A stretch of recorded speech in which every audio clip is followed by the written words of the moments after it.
Hello guys, welcome back to Walk with Shay.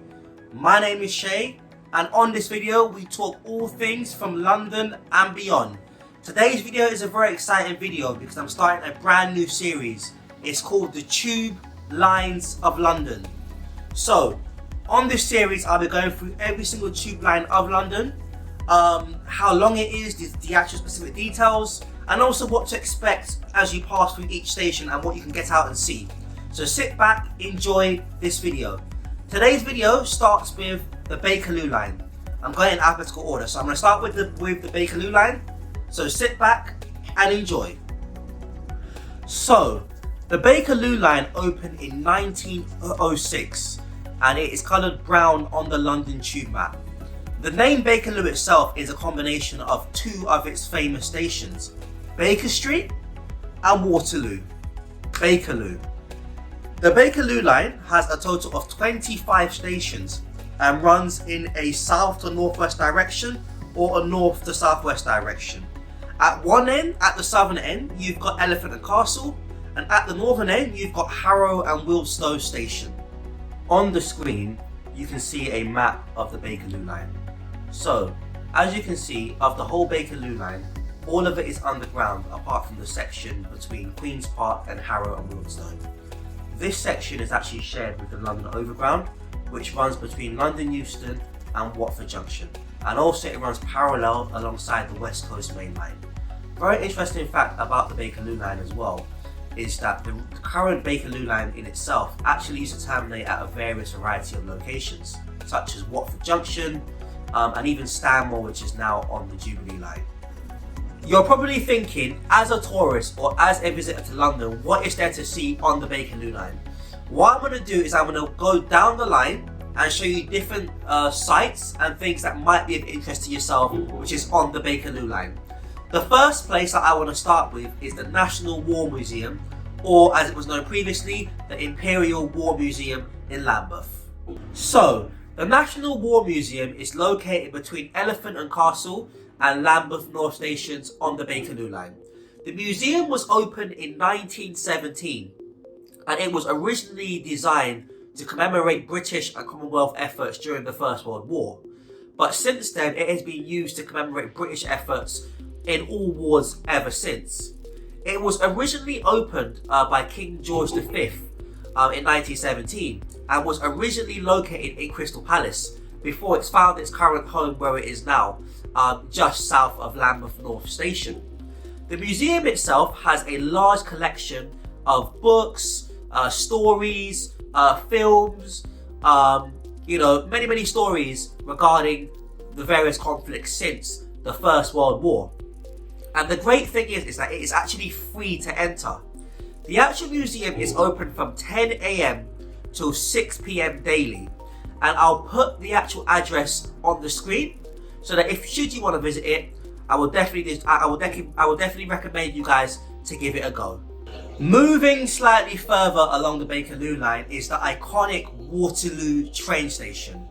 Across the road from the Waterloo train station is one of London and the world's most iconic landmarks, the London Eye. The London Eye is the fourth largest Ferris wheel on the planet and it offers picturesque views of the whole of London, only second to the Shard.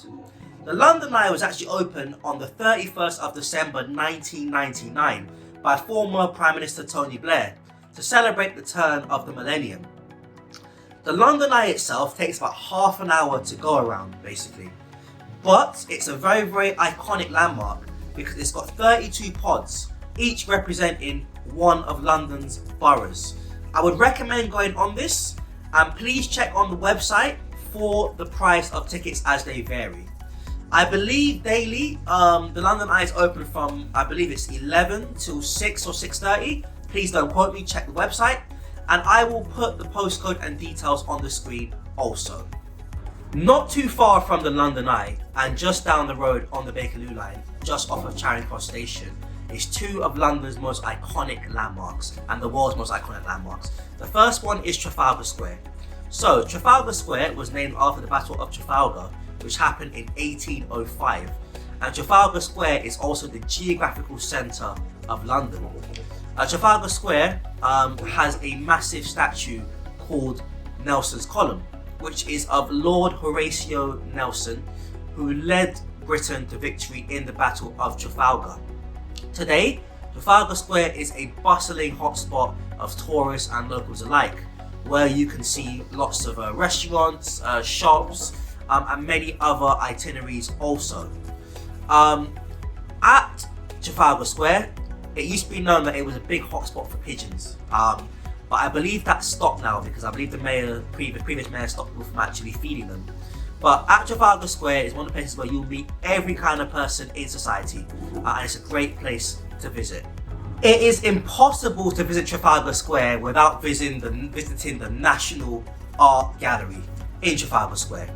So, the National Gallery is an iconic building which was actually opened in 1824, and it has more than 2,300 pieces of art from famous painters such as Vincent van Gogh, and also as well people such as Leonardo da Vinci. Today, it takes in over 1 million visitors a year from all over the world that come to this art gallery. And it's a very, very, very stark reminder of just how diverse the art industry is, with paintings, pictures, and so on. The great thing is that it is actually free to visit the actual National Gallery. So you can come any time of the day as long as it's open, and it's actually free to visit. Opening hours are normally, I believe, between 10 and 6, and also up until 9 p.m. on Friday. Don't quote me, please check the website. I'll put the link in the description or on the screen. And also as well, obviously on public holidays it's not open, but the National Gallery is a great place to come and visit. Next place along the Bakerloo Line is the world famous Piccadilly Circus. So this place needs no introduction. It's one of the few places on the planet which is universally recognised by all. Despite the name itself, there actually is no circus there. It's called circus because the junction itself used to be a circle. But today, it's most famous for its big digital screens that hang up high above the road.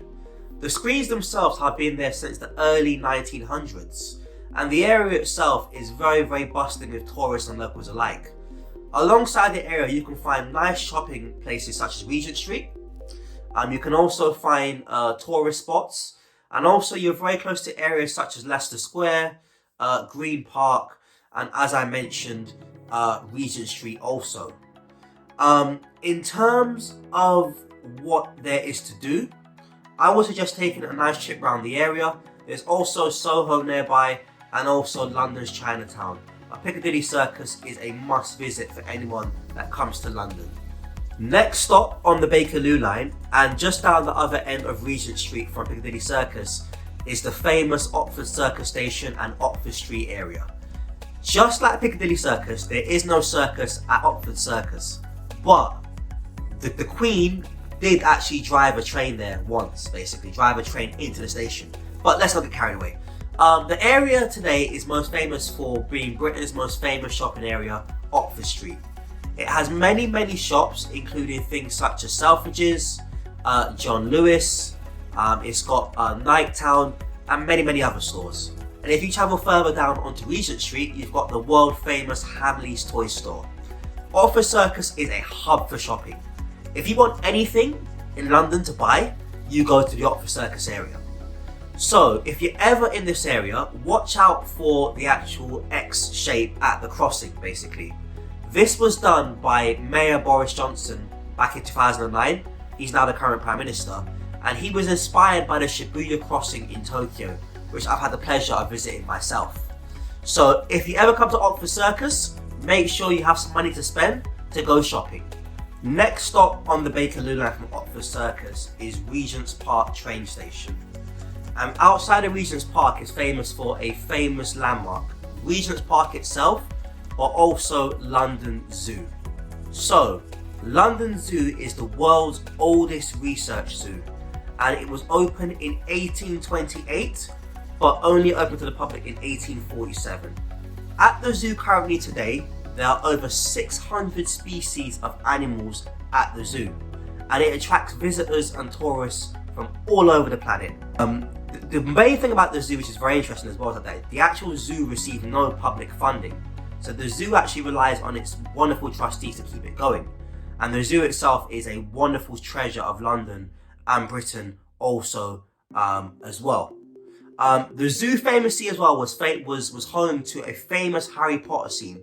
I don't know if you remember, but in Harry Potter and the Philosopher's Stone, there was a scene where Harry Potter was out on a day trip with his family, the actual Dursleys, and he was speaking to like a snake, a Burmese python. That was filmed at London Zoo, basically. So it's a very, very famous place. So if you ever get a chance, check it out. They are open normally from 9 a.m. to 6 p.m. daily. So 9 a.m. to 6 p.m. daily. And I'll put the address obviously on the screen, as you can see as well. Go down and check it out. Moving along to the next stop on the Bakerloo Line at Baker Street is the iconic Madame Tussauds. So, Madame Tussauds is one of the most iconic wax museums on the planet. And it was initially opened in 1835 by Marie Tussaud. Today, it hosts waxworks of loads of celebrities that range from the Queen to David Beckham to Mike Tyson, and even of Superman and Batman, basically. The museum is a definitely must-see, as it's literally sculptured of famous people. So, for example, anyone that gets sculptured now, they actually have to get sculptured in person before they make the waxwork, basically. So that's a very, very cool feature. Madame Tussauds is actually open daily between 10 a.m. and 3 p.m. So if you're ever in London, make sure you get down there between 10 a.m. and 3 p.m. to go and check it out. Another interesting fact, during the Second World War, a lot of the museum was unfortunately bombed. So a lot of the waxwork was actually replaced and resculptured as well. So Madame Tussauds is a great place to come down. Come out at Baker Street Station, and it's right next to the station as well, on the Bakerloo Line. Last but not least is the iconic Wembley Stadium. So Wembley Stadium is not in central London, it's a little bit further north. It's a few miles northwest of the city centre. But Wembley Stadium is the national stadium of England. There hasn't been any kind of event that Wembley Stadium has not hosted. The original Wembley Stadium was knocked down, but the current Wembley Stadium has been open since 2007. And it hosts things such as football matches for the England national team, FA Cup finals, League Cup finals, it hosts women's football, it's hosted the Rugby World Cup, it's hosted the NFL, it's hosted boxing, notably Anthony Joshua against Klitschko. It's hosted as well concerts. It's hosted many other things as well also, and it's a very iconic venue. It is the second largest stadium in Europe after the Camp Nou in Barcelona.